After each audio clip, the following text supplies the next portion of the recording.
Threads. Is it dying or is it too early to tell? It feels like just last week there was all of this excitement about Threads. And now this morning, Sean, you sent us a tweet. People are saying it's dying. Let's talk about this. There's a lot to unpack, in my opinion, that goes even beyond Threads as an app. There's a lot that can change overnight. Oh, yeah, for sure. I kind of predicted this. If you know the way that, think about it, people only have so much time and energy. They're so dialed into these platforms that they have. Yes. And Threads was just a cheap imitation of Twitter at the end of the day that had censorship and won't let you say things and all the things that people, hated about the old Twitter. Threads, all of this is integrated into Threads. So, they censor just like Meta, just like Facebook does, just like Instagram does. And so it doesn't surprise me because a new broom is always going to sweep clean. It's a matter of, can you embed yourself into somebody's habits that they're used to doing every day? And are they going to get what they want when they go there, right? They're looking for something when they open up Twitter, they open up Threads, Instagram, and it's probably just a letdown. So I'm really glad you brought that up because, and we'll come back and dive into the different things about Threads, but in a nutshell, I think people become bored of things quickly. Sure. There was an instant infatuation with Threads. It's been a while since we've had a brand new social media app. Now, new apps pop up every day. It took only 5 days for it to reach 100 million users. I have a image of how long it has taken really popular apps to get to 100 million users. Mm-hmm. But I just feel like there's so many different layers of this conversation because think about it, each year new things roll out, new features roll out. You can't really compare 2023, like the time it took for an app to reach 100 million users compared to 2011 because technology has changed so much. When was the last time we truly had an app that infatuated people but kept them for the long haul? And I think the last time we've seen this with social media was TikTok. And the reason why we saw a surge with TikTok was because of the pandemic. Now, when you think about it, people were bored in their house. Mm-hmm. TikTok became a part of their daily routine, and that's how it has stayed popular this long. TikTok has been able to maintain that popularity because people were so bored, it became a part of their daily scroll. Gotcha. Threads, 100 million users within 5 days. That is the fastest instant surge we've seen. Are they able to maintain the 100 million users scrolling every day? No. We're already seeing that decline. Mm-hmm. So what are they going to be able to do with the algorithm to keep people scrolling because it's already not a part of people's daily routine? I mean, ChatGPT took 2 months to hit 100 million users. But think about it. Let's find out how many Instagram. No, so all right, what are the Instagram users? It's 2.3 billion, and the reason why they're able to do it so quick is that there was frictionless. Yes. It didn't cost them anything. Basically, they hit maybe 2 buttons, and they were able to get in. Exactly. And then once they didn't really get what they wanted out of it, that's kind of when they dropped off. Well, think about only 5% of 2.3 billion users. 2.3 so 5% of their users converted to an unpaid, very easy process to just hit a couple of buttons and create that account. So I don't think the rules are the same on these people.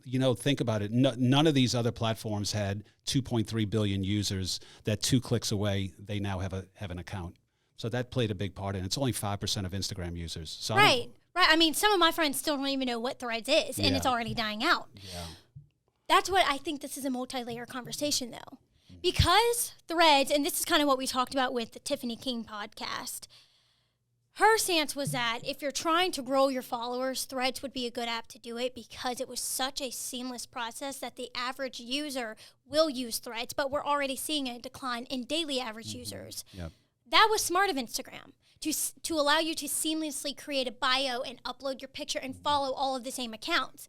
Now the question is, what is attracting people to Threads? Because for Twitter, you go for instant updates and news and politics and things like that. Sure. We're not seeing that with Threads because people don't know what to post on Threads. Right. They've lost interest so fast because they don't know what to post themselves and they don't even know what they want to see out of other people. So I think there's a lot of confusion. So begs the question, is it too early to tell if it's dying? I think this time next week we'll definitely be able to tell because there will be even more numbers. Yeah. But I don't think it can recover. I think you never see one of these things. I don't think we can see in history that one went like this and then crashed. And look at Clubhouse now. Clubhouse is just it was the hot thing for a long time. So I found this really interesting graph. How long did it take apps to reach 100 million users? And it's got Threads, ChatGPT, TikTok, Telegram. I don't even know what that is. WeChat, Snapchat, Uber, Instagram, just different really popular apps. And I thought it was interesting because I feel like this says a lot about where the digital landscape is going. So Threads, it took 5 days. ChatGPT, 2 months. What's another popular one? Let's see. Instagram, it took 2 years and 6 months to reach 100 million users. Twitter, it took 5 years and 5 months. Then again, think back. That was in a totally different time period than what we're in. Yeah, but I don't think the time period's driving that. I think it's the fact that none of these other apps had 2.3 billion users for them to get alerted to what this new thing was immediately. Right, and then but think about ChatGPT. It took 2 months, and we thought that was such a 2 months. Wow, in only 2 months they've reached 100 million downloads, users, whatever you want to call it. Sure. People because it built organically. That's why it built through. It yeah, I think these are two different things, and that's why the ChatGPT thing seems so impactful because it wasn't just one company saying, here's this new thing, now 2.3 billion people, I'm going to put this in your face and now you can get this. It happened through word of mouth. It happened organically. It was a slow roll. And because users were so impressed with it, that's why they had this network effect.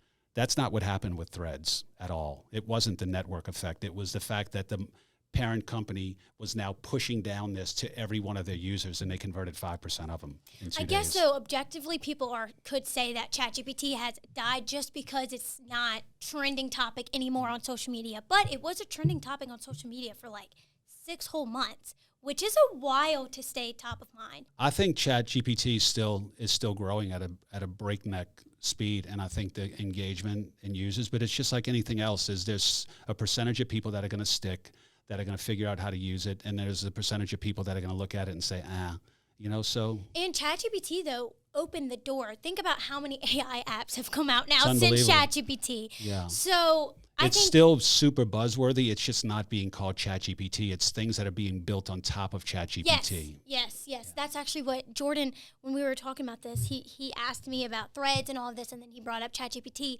and he was saying, thousands of AI apps have now come out. There are new apps coming out daily, and it's all built on the back of ChatGPT and that so it's AI still technology. it's still the network effect of this that's showing its impact. Yeah, that's probably the greatest example of a product getting released, the growth, and then actually being implemented and people using it in very valuable applications that quick. I think it's unprecedented with ChatGPT. Yeah, and I think that could be why Threads is kind of having its downfall, because it's not necessarily new. I mean, it was new by name, but it was a mimic of Twitter. Right. So it wasn't revolutionary or anything like that that would cause or pique anything else out of it. Yep. And if people didn't see the value in it, then they kind of dropped off because essentially it didn't link with their Instagram accounts. So it wasn't to where they could cross-pollinate when they did social media or anything like that. It was something completely different. So if they were on Twitter, it was almost like a pain in the ass to do both of them. Yeah. And but I'll tell you why there was such an instant infatuation and I just kept feeling like there is something new that's going to come out because it had been a while. ChatGPT was the last big thing we've seen in the digital space that really took it by storm. Sure. So, and they keep calling it a social media recession. Everything is down because there's so many more users today on social media. Mm-hmm. There can only be things said so many times. People are getting tired of the same things being said, the same type of content. So you feel like you want to be the first in your industry to do something, to catch that fire, to be a leader, to be the expert that people talk about. So when Threads came out, I think it really, it excited me too because sure, you want to be on the forefront of something. Sure. This can help you get ahead in your industry. You want to be part of it. But you want to be on the forefront of something that's unique, not some cheap copycat of another app that's already there. That's the way I look at it. That's why I never even got a Threads account, just because I knew what it was, and I've seen this happen so many times in the social media space. Truth Social's tried to come behind Twitter. Getters tried to come behind Twitter. They're just cheap knockoffs with not as diverse of an audience and without the same value. And so that's why it wasn't even an option for me. And then I read that if you got a Threads account and you want to cancel it, then you had to cancel your Instagram account too.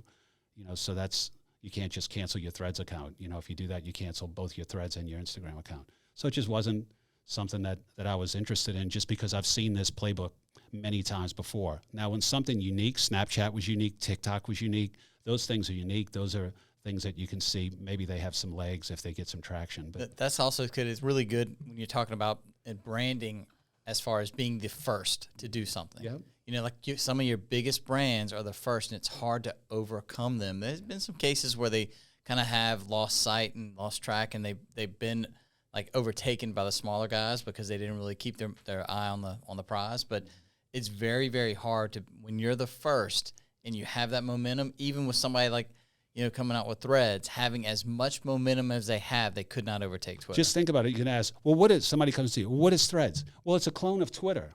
So think about it. That's a flawed model almost in and of itself. Well, why wouldn't I just use Twitter instead of using Threads? What's better about Threads? Well, I don't think it's even as good. So, and this isn't like I love Threads, I hate Twitter, but it is really hard to grow on Twitter. Yeah. Like, it is really hard, especially if let's say you're trying to get into the Twitter game, you have to do some stuff to really make you stand out and to get traction, and you do have to pay for certain things. And so I think I see why people But it's hard to get traction in any platform. It is. Really but hard. like for us with what I've seen with our social stuff, like I can speak firsthand, Twitter has been the hardest to get traction to. Now, is it really hard to compare Threads and Twitter because Threads, you're already attaching your Instagram handle to your Instagram followers. So you already have that step above. If you're starting a brand new Twitter account, you are starting from zero. Mm-hmm. But I do think though that But if none of those people are on Threads, then and they're not engaging there. It's all about. That's why the engagement time is so important, because what's the point in being there unless there's people there? That's what these other social media networks turn into. You're just in an echo chamber, just screaming to yourself or people that think the same thing you do. Part of the beauty about social media is to experience, alternative perspectives on things. And I think that's one of the things I love about Twitter is that you get this wide array of perspectives on different topics where you can go and dip into what is the Democrats, what are libertarians, what are Republicans, what are Christians, what are non-Christians, what do they think about these things and how are they commenting on them? And it just seems that they're just so entrenched as that public square that there's, that's just what my opinion is on these, and on these new apps too. Any new app that's coming out, if it's novel, if it's different, if it appeals to a different part of our brain or subconscious, then I think they'll be successful. But any of these copycat guys, listen, they get what they deserve, in my opinion. And Meta is the ultimate copycatter. That's what he's done with everything, everything. Yep. So I'd be curious to see what the numbers are at this point. Next week or next month. Week. Yeah. I did Mark a copycat MySpace, and Facebook essentially was it. MySpace was. But when you think about it, TikTok used to be Musical.ly, and then before that it was Vine. Yeah. Vine who bought Vine? Twitter bought Vine. So Twitter bought Vine, but why is you would think there would be more video features then? Because I know people go to Twitter for written content.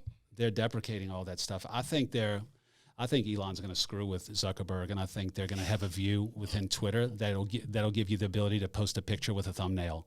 Like Instagram does. And look, this is really fun for me because this is what I love. Talking about this, I think it is up for discussion and up for debate. It really is fun to see how things change, and they can literally change from day to day.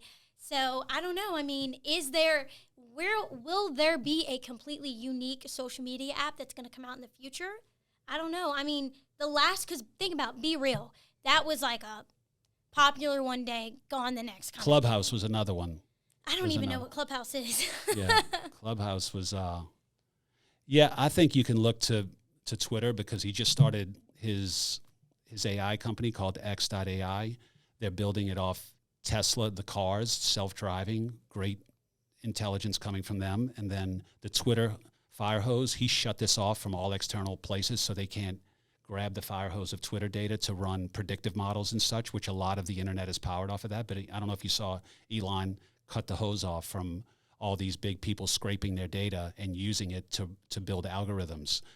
So if you think about Twitter and the information that they have from cars, how many cars they have driving around, and then all the Twitter fire hose, they're going big time in the long form podcast and videos now. People can post those. They're in long form content. They now just put up, now they have their creators. I think they sent their first checks out. And some guys are making $100,000 now on Twitter. I on saw content. that. Okay. So it's funny you mentioned this. This was another piece. This is why I'm saying this is so like multi-layer that we can go with this conversation. Katie brought this up because she told me about this article she read about Lush. If you don't know what Lush is, you've probably seen it in a mall before. It's like a bath bomb company. They sell soaps and all that. Yep. It was popular, especially like 5 years ago, getting bath bombs for Christmas Faith and everything. had those things like crazy. Yes. Yeah. So in this article, and I could put the link, Forbes wrote an article about Lush. Did you know, I think it was in 2021, Lush decided to delete all of their social media accounts except for Twitter. They have no social media accounts. When you go search Lush I searched them on Instagram, TikTok, Facebook. This is what comes up when you search Lush, which I just found this was my first time hearing about this. Be Elsewhere. This is on their TikTok account, and they have... they don't want you hooked on social media. All they have is a Twitter account, which I found really interesting, so I was reading more about it. And so they basically said, with our brand, this is not where we're trying to go. They were looking at the mental health space, because keep in mind, 2021 was just like complete crash. So they basically said, all of these social media apps were extremely bad for you. It didn't speak to whatever their mission, their morals are. So all they have is a Twitter account, it just like they were saying that these other ones are too addictive. The other social media spaces weren't the type of platforms that they think that their customers. So they're for free speech. They're probably for free speech, not censorship. And the reason why they don't want social media they want to get their customers in their store. They're like, relying on word of mouth is how we became so successful anyway. That's what the article said, which y'all can go and do your own research on that. I just found that super interesting. Mm-hmm. So then I was looking up what other companies have done this, because I think Lush was hoping to kind of get that ball rolling, other big companies to do the same thing. Bottega something. It was a high-end luxury fashion brand. Oh, Bottega Veneta. Yeah, they did the same thing. They only have a Twitter account. I think they might have ended up coming back out with their Instagram account, but I just find that so interesting. Yeah. So then I was thinking, okay, if I'm a small business, though, would that be possible for me? If I'm not already an established brand, how could I go about that? That's the conundrum we're in right now. It's... Yeah, I think these brands can do well because they have almost they like already a cult have an established following. Yeah. I mean, it's different than just a social following. They actually have like a cult following of to a certain degree, where people just love that brand, would do anything for that brand. Therefore, it's almost like your luxury items. Like, you don't see Mercedes and BMW and all that really kind of plugging the social because they already have that kind of established name. Mm-hmm. They're not necessarily in your face all the time. And I think sometimes when you become an elite cult type, when you can get that kind of grouping where people live and die by your brand, then you don't necessarily need social media as much, because the word of mouth will just drive the traffic. I don't know. And y'all, when it comes to social media, so many things really are subjective, because when you think about the lifespan of how long social media has even been out, there's so much time and room to grow. So I think even at this point next year, things will be completely different. Yeah. But yeah, we'd love to get your input, your take on it. Do you think it's too early to tell if Threads is dying? Sean seems to think it's a no-brainer. Threads going to die out soon. As fast as it rose to the top, it's going to fall that quickly. Well, what could they possibly do, in my opinion, to Unless turn the there's ship some secret, turn the ship back around? What? It's not like they have a rabbit out of their hat. It was a clone of something else that they hired ex-Twitter engineers to come over there and rebuild the product and launch it to the market, create a big split. It created a lot of marketing opportunity, though, for them. Think about it. It brought a lot of attention over there. Well, people are already waiting on Zuckerberg to make another statement, because I was scrolling through Threads to see how much different it's looked, because I didn't even get on it over the weekend, if that tells you anything. Mm-hmm. It's still not a part of my daily, let me scroll and see what's being talked about here. There's people adding him on Threads saying, are you going to come out with a statement? When is it going to become a for you kind of thing? I'm not seeing the stuff that I want to see. So it could be dying as quickly as it became a part of the conversation. On another note, I was reading that once Elon started charging for subscriptions, the Twitter Blue, Zuckerberg did it on Instagram, and he just that one move, he brings in $660 million a month in those fees, or almost $8 billion a year. They added to their bottom line just by offering to pay for the blue check mark.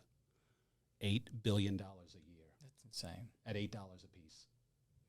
I mean, I remember having this conversation in this podcast room about us buying the Twitter Blue subscription, and then a couple weeks later, oh wait, brands can't buy it yet on Instagram, but Yep. your personal account can. Yep. Now a brand can buy it. $8 billion a year. That's crazy. That's crazy. And guess what? There's no cost per acquisition to that at all. That's 100% goes to the bottom line. That's amazing. Y'all let us know what you think.